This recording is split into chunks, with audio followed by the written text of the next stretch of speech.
Well, the Mountaineers delivered on senior night for West Virginia against UCF at home. Regular season finale, senior night. The top 6 players for this Mountaineer team got to sing Country Roads one last time at Hope Coliseum. They're thrilled about it. We're pumped about it. They get to 500 in conference play. What does all this mean big picture-wise? And we're going to break down this game and think a little bit toward the future as well. So stick around for episode 161 of Mountaineer Moment. This is the Mountaineer Moment, your source for all things West Virginia football and basketball. From pregame to postgame coverage and breaking news, we've got you covered. Let's go. Welcome in, everybody, to another episode of Mountaineer Moment, episode 161. This is your source for all things West Virginia football and basketball. My name is Troy, and we would love for you, if you're a first time or if you've been, sticking around a little bit without subscribing, we would love for you to hit that subscribe button for us. Join this Mountaineer Moment community that just eclipsed over 500 subscribers on YouTube. Super thankful for that, super happy about that, and want to see that continue to grow. Again, as we seek to grow this community. Love interacting with everybody on YouTube in the comment section, so keep those things coming. And on this episode, we're going to talk about a West Virginia victory on senior night, but I want to let you know, too, of another episode that's coming your way either today or tomorrow, and it might not be necessarily a memory lane that you want to go down, but with the regular season coming to an end, and we'll talk about the Big 12 tournament a little bit here. We're going to get deeper into that as the bracket forms this weekend. But between now and then, we're going to take a trip down memory lane on a what if episode, because I think as a team that's got a lot of work to do in Kansas City, and right, if you were a betting man, you would bet that this team is going to be on the outside looking in at the NCAA tournament at this particular moment, unfortunately. But that leaves you with a lot of what ifs. Like, what if we won this game? What if we won that game? What if we took care of business against Utah? Or what if way back in the non-conference we beat Xavier, right? Like, there's all sorts of things that you can wrestle with. And we're going to do a little bit of that on that episode that's, again, coming your way. Depending on when you're watching and listening to this, it'll be up on either Saturday evening, March 7th, or it'll be up on Sunday sometime on the 8th. So check out that episode too, for if you're like me, want to go through some hypotheticals and think what would have happened, what could have happened, coulda, shoulda, woulda. Not that this season's over. We're going to talk about that on this episode, but regular season's over.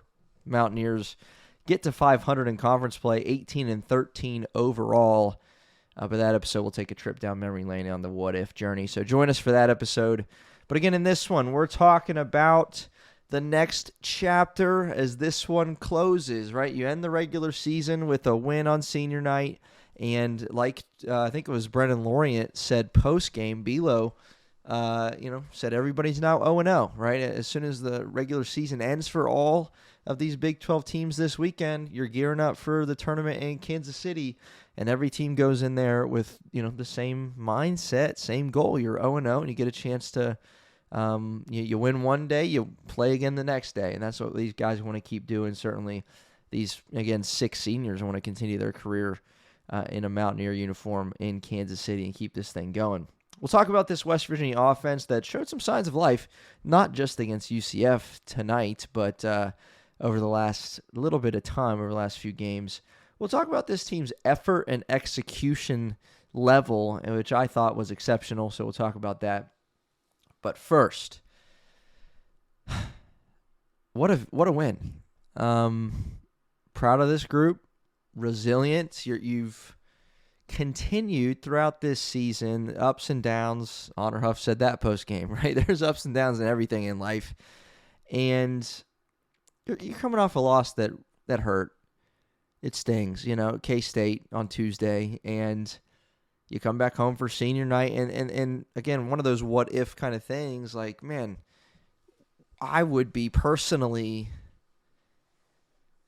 I'd feel a lot more excited had you won that one on Tuesday. I'm not going to lie to you. Our chances of making the NCAA tournament would be a lot better. Not even that they would be perfect, but you would have finished 10-8 in conference as opposed to 9-9, and that's a notable difference.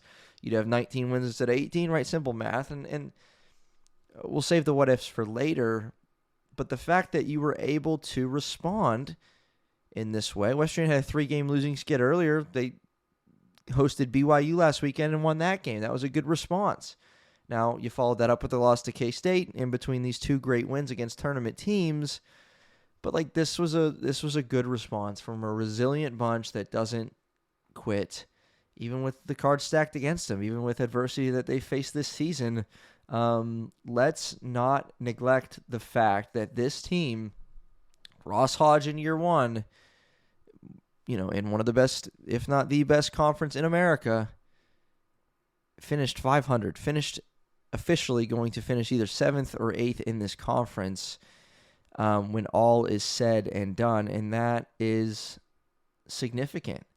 With a TCU win over Cincinnati tomorrow, West Virginia will be the 7 seed in Kansas City. With a Cincinnati win, West Virginia will be the 8 seed. Just based on the tiebreakers, there's kind of a logjam with teams that could potentially be 9-9 along with the Mountaineers. But the thing there as well is West Virginia, obviously you got a season sweep over Cincinnati. You got a season sweep against UCF, and you beat BYU in your 1 game. So you're 5-0 against those teams, which makes me think of or just realize another point too. Just the stat that I looked at today, and then we'll get into the specifics of this game, I promise. But West Virginia, a combined 1-8 record in conference play against the top, as of the standings where they were coming into Friday night's game with UCF.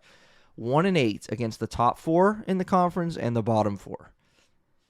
Okay, the top 4 in the conference and the bottom 4 in the conference. You went 1-8 against those teams. Everybody else, so the UCFs, the Cincinnatis, you went 8-1 against everybody else who's in the middle of that pack. So that's just kind of remarkable. So you lost to Arizona, you lost to Houston, you lost to Texas Tech, you lost to Iowa State. That's the top 4 in the conference. You're 0-4. The bottom 4 of the conference, you lost to Oklahoma State, you lost to Baylor, you lost to K-State and beat them, and you lost to Utah. That gets you your 1-8, right? Then the middle of the pack, you beat Kansas, you lost to TCU, you beat Cincinnati twice, you beat UCF twice, you beat BYU, you beat Colorado, you beat Arizona State. So when you weren't playing against the elite teams in the league and when you weren't playing against the worst teams in the league, you were pretty freaking good. And the only loss there is against TCU in a moment where you just couldn't score at the end of the game and couldn't find a way to finish that game. We'll talk about that and that what if episode coming later. But man, oh man, just kind of a stat that jumps off the page there. Only 1 win against the top 4, bottom 4, and only 1 loss against the middle of the pack. Now, this game against UCF, 77-62, that's West Virginia's largest margin of victory in Big 12 play, and there was it was a strong first half. You held a UCF talented offense to 23 points in the first half. They scored 39 the second half. Themis Folks is really, really good, 16 points for him, and he got it going a little bit there. They didn't shoot the ball well as a team, did UCF, just 3 of 16 from downtown. West Virginia, 8 of 27 from 3, 21 of 25 from the free throw line, 84%. That helps when Honor Huff's getting to the line, as Coach Hodge said post-game too.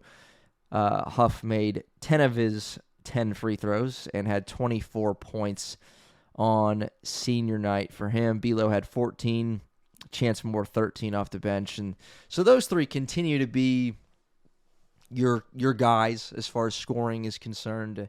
Continue to rely on them pretty heavily. But a 77-62 win for West Virginia. And a few things stick out, again, box score-wise, like some of those things I just mentioned, the free throw shooting. UCF at one point late, they didn't have any points in fast break transition. You played really, really great defense in that regard. You did give up 15 offensive rebounds to this team, but again, UCF shot 38% from the floor, and so they had more opportunities to do that, to collect rebounds. They out-rebounded you to 41-33.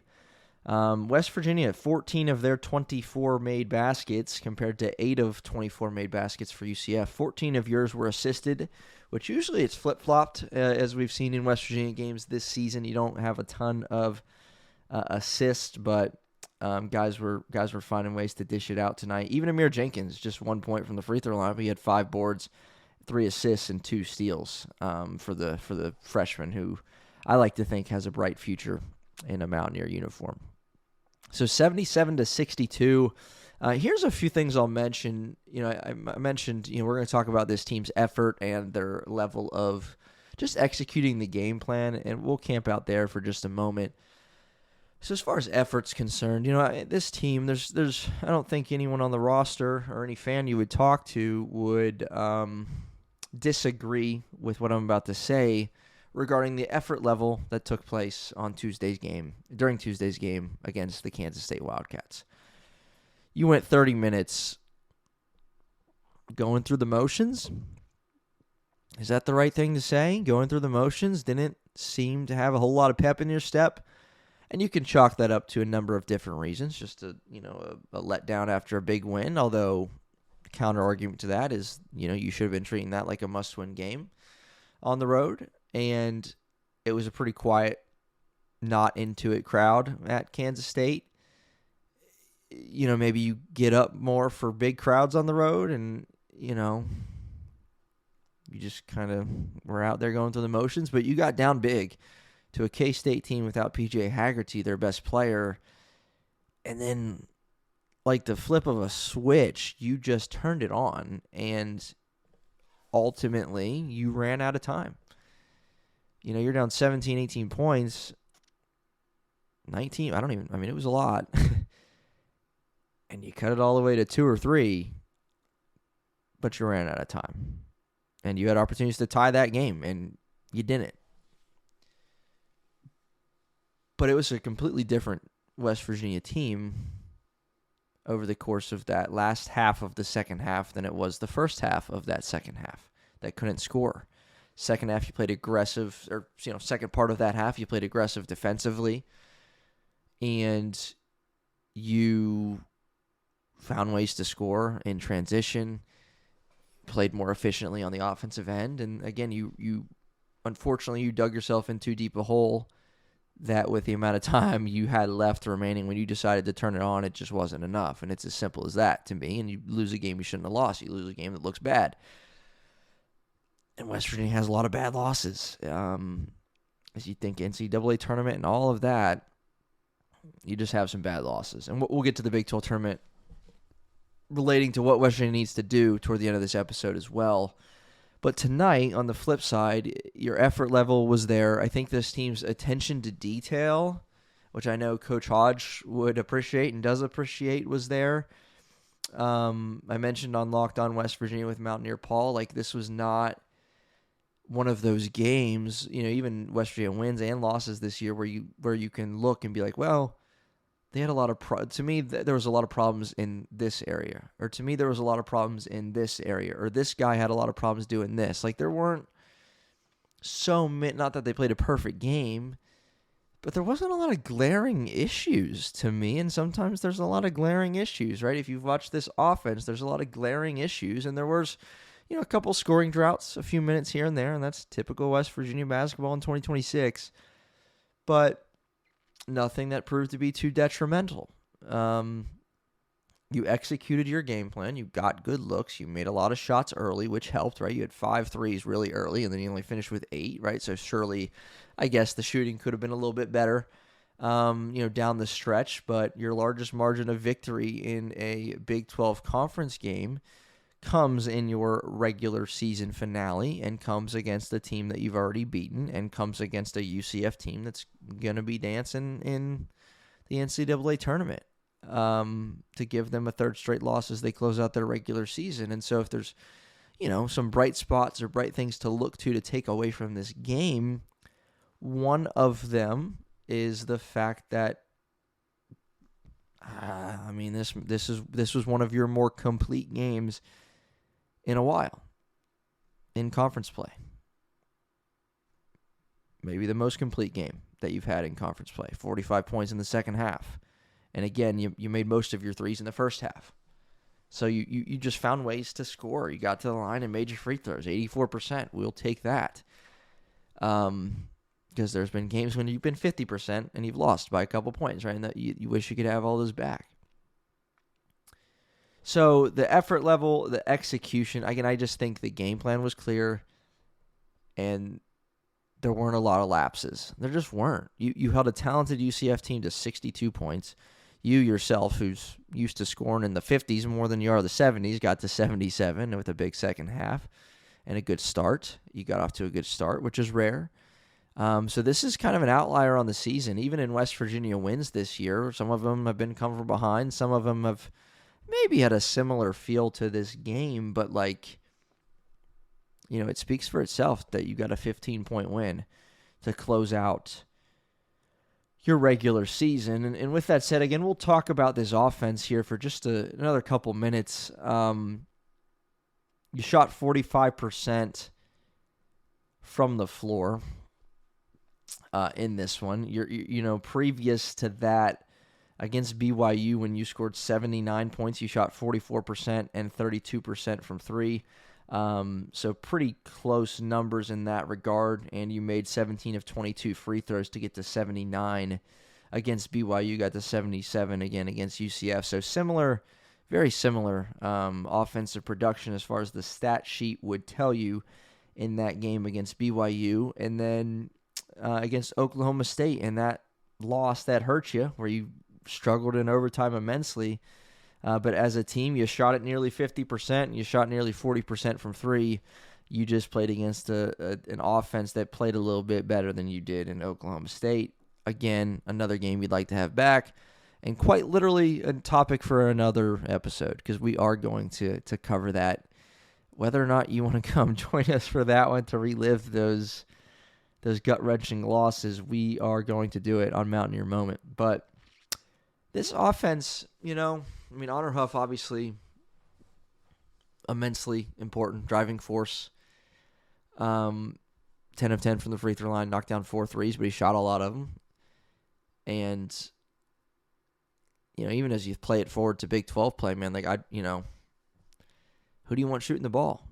I want Honor Huff shooting the ball. And obviously you would want every look to be a perfectly open look, but that ain't going to happen. And, if we're going to go down swinging in, the Big 12 tournament, we don't win the thing, right? You lose in the second round, third round, the fourth round, whatever, semifinals or the finals, wherever the case you fall, I want to go down swinging with Honor Huff. I'd rather him jack up 15 threes than shoot 4 of them.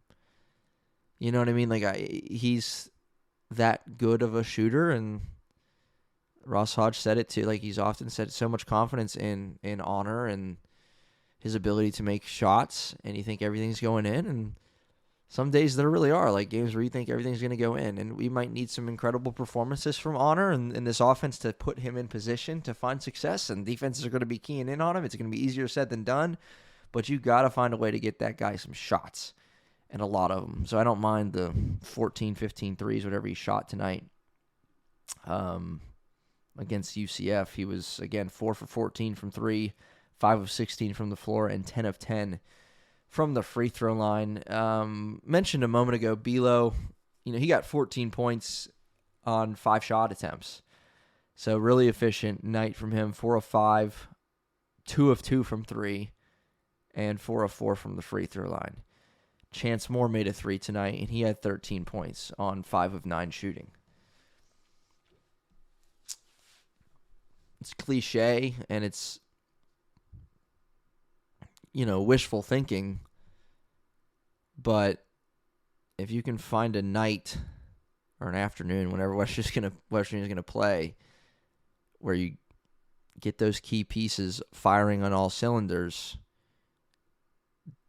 this offense takes just several more steps forward that would help you immensely toward getting a win, right? Because the struggle this season, a lot of times, has been offense. In Oklahoma State, that loss, you could make an argument that the defense was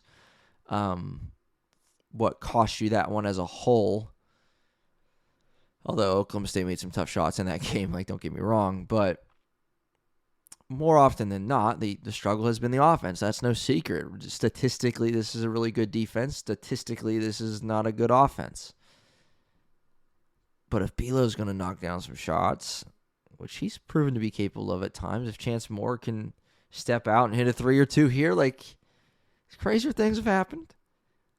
DJ Thomas didn't have it tonight, over 3 from 3, 2 points, but he's had some really good games in Big 12 play as a freshman. Jasper Floyd's had, Jasper Floyd had 10 points, 4 boards, 3 assists tonight. He didn't miss a shot, didn't miss a free throw. 3 for 3 from the floor and 4 for 4 from the stripe. 10 points, and haven't even said Trayson Eaglestaff's name, but I still want to believe that not like a 40-point game is in him, but I still want to believe that kid that scored 40 and 50 in a game last season is still there, and he can give us 25 one night and shock the world, right? Like I don't know what I'm trying to get to, but just with this offense, you like to think that maybe there's another level. Yes, even at this point in the season, you get to the postseason, your conference tournament, and this offense just erupts somehow. And that sounds crazy to say. It's laughable to say. You might have already tuned out with me saying that this offense is going to erupt, because that doesn't happen. But as I've noticed even lately with Ross Hodges' post-game pressers, like, he's just pointing out the fact that, you got to make shots. An old Huggins tactic, right? Like, you got to make shots, and you look really good when you make shots. And, someone asked him about the start to this game for West Virginia when he got off to a hot start, off to a double-digit lead early. And I don't know what the question exactly was, but what led to that? What was the recipe for that? How'd you get off to a good start? And he said, well, the ball went in the hole. I think that's a direct quote. The ball just went in the hole. It's that simple sometimes. And, we've seen, I don't know if this is a hot take or what, but this West Virginia offense this season, when you think about it, as a whole, like, there have been moments, certainly, where, sure, yeah, like, that didn't look like the best set you ran. That didn't look like the best shot you could have gotten. That was, a really pathetic-looking half-court offense. Absolutely. But there have been other times when you look at this West Virginia offense and, there's probably been games where you scored 55 points, 60 points, and it wasn't because you didn't have a low scoring total because, like, the offensive scheme and the sets you were running just looked ugly and didn't work. It's because open shots didn't go in. Shots you need to hit you didn't hit. Sometimes it's that simple, and I think, again, the reason I mentioned both of those things, whether it's scheme and plays that you run and sets that you have, there have been troubles, especially late games that you've lost in close situations where this offense just flaked and lost its composure, lost its identity, all of that. Think a TCU game especially. But there have been just as many moments, not just late game, but just as many moments where it's just as simple as you got good looks, you just didn't finish. And that's not just the three-point line. I mean, this team, how many times have you seen them miss layups? How many times have you seen them miss dunks? Right? Like, and that's not on Hodge. Just kind of an interesting point there, because what do I want to put a percentage on it? No, but like if it's 50-50, right? Like, I'm not going to actually say 50% of the offense's problem is just that they don't make shots, but hypothetically speaking, let's just suppose that it's a 50-50 difference. Poor execution or just poor shot making. I mean, what could happen in Kansas City if you just start making shots?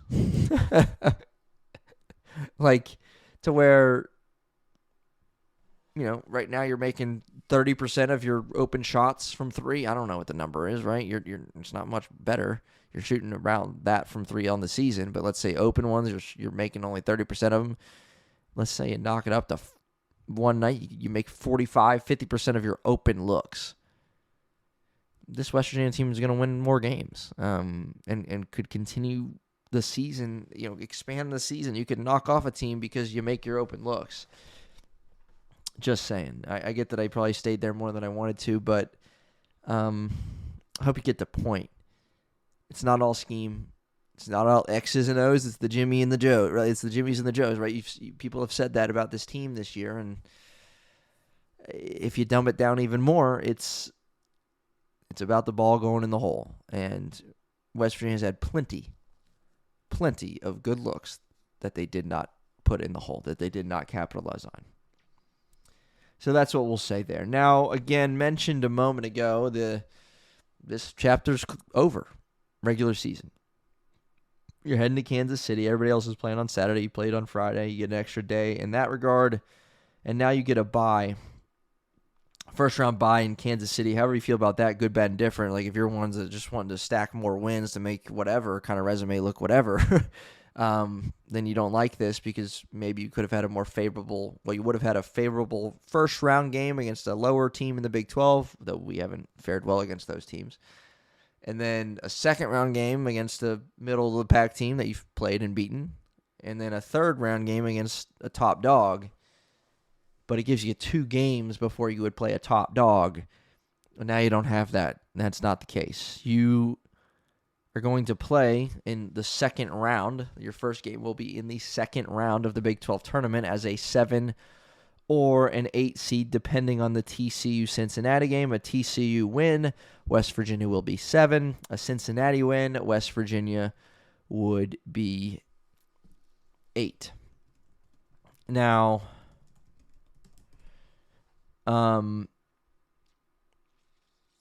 just looking at something real quick. Yeah, I mean, what that would mean, right? If you're the 8 seed, then you would play the winner of the 9 and 16. You win that game, and then guess what? You get Arizona. Not ideal. They're the 1 seed. Now, if you get the 7 seed, then you would obviously get the winner of the, what did I just say? The 9 and 16, and then you would get the winner of the 10 and 15 if you're the 7 seed, and looking like you'd play Houston. Now, Texas Tech is 12-5. Houston's 13-4. Texas Tech on Saturday plays BYU in a late game. Houston plays at Oklahoma State, which they would be favored to win that game, but stranger things have happened, certainly. But they play at noon here on Saturday. So just something to monitor there. I don't know I guess we could find out. Houston lost to Texas Tech and beat Texas Tech. So it's a swap there, but I don't know what the next tiebreaker would be. Without JT Toppin, again, Texas Tech's really good anyway, but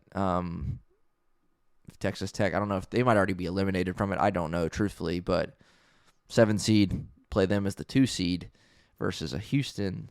I'd rather play Texas Tech, I think, but either way, my point here,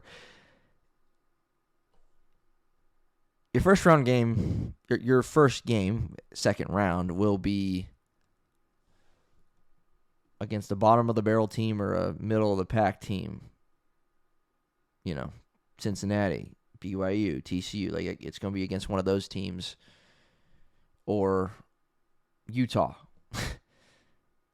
who would be the 16. Now, your next game is going to be against a really good team.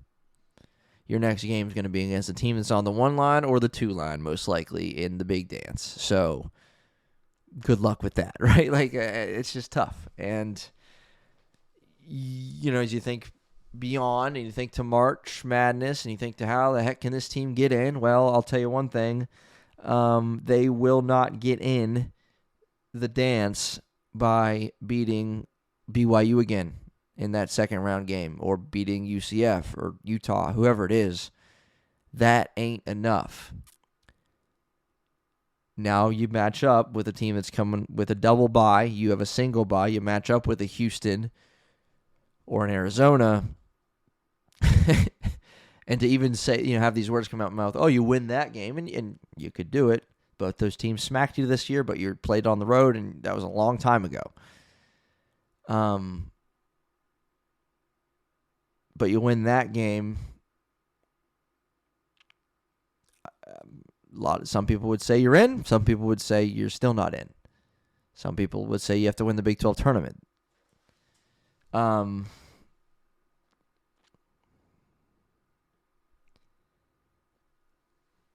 So tough, right? I mean, that's tough because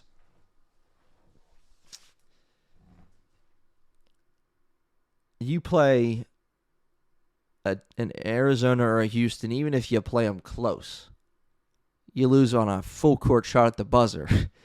You still lose and you're still out. Now, obviously, you beat Houston or you beat Arizona. That is an incredible win. Your best win of the season by far, and a huge resume boost. And so that, again, it's all hypothetical at this point. Like, that could boost you into the conversation, but if you lose the next day to whoever, whether it be Colorado or Kansas or BYU or whoever, Iowa State, Texas Tech, whoever you would lose to, that ain't gonna, that could do you in, even with a big win. Hate to say that, but it could. And the last thing I'll mention, just Big 12 bubble-wise, I said it pre-game before UCF, but Big 12, I can't remember a year like this in the Big 12 where we went from, in the matter of a couple weeks, several teams in that tournament bubble conversation to now looking like we kind of know who's going to be in, barring, a significant run from a team in the Big 12 tournament. Like, you have Arizona, Houston, Texas Tech, Iowa State, Kansas, TCU, UCF, and BYU. Those teams are in the NCAA tournament, period. And not a long time ago, UCF was on the bubble. TCU was on the bubble, although they've appeared in like the last 4 byes on Lenardi lately. I think they're in. They got 20 wins again. UCF has 20 wins. BYU has 20 wins, and that seems to be the magic number for getting you in. And then you got Cincinnati at 17-13. You got West Virginia 18-13. Colorado 17-13. Right? There's still talk of Cincinnati, still talk of West Virginia. Oklahoma State played themselves out. Baylor played themselves out. And truthfully, we played ourselves out as Mountaineers. But there's not like a real bubble conversation in the Big 12. There's teams that are in, there's teams that are definitely out, and there's teams that are pretty much eliminated. And West Virginia's in that case. I'm sorry to say it, but it's just the reality. Now, you go to Kansas City with a chip on your shoulder, you go to Kansas City hungry, and it could get interesting, certainly. That's the beautiful thing about March Madness, the beautiful thing about conference tournament season. A team can go on a run. Could it be us? I don't know. Could it be one of those other teams? Baylor, man, I'm telling you, they played Houston down to the wire the other day. Baylor's not. I don't want to see Baylor as a 15-15 team, 5-12 team. Like they are not that bad. But for the Mountaineers, 18-13, regular season finale, senior night, you get a 15-point win against UCF. You finish 9-9 in conference, and now you got work to do in Kansas City. No doubt about it. You want to make up for some of these bad losses I'm going to talk about on the next episode that you're going to go all tune into soon. You want to make up for that? You go and knock off giant after giant in Kansas City. So we'll see what happens. Again, a Mountaineer Moment, episode 161, and we will see you next time. Let's go Mountaineers.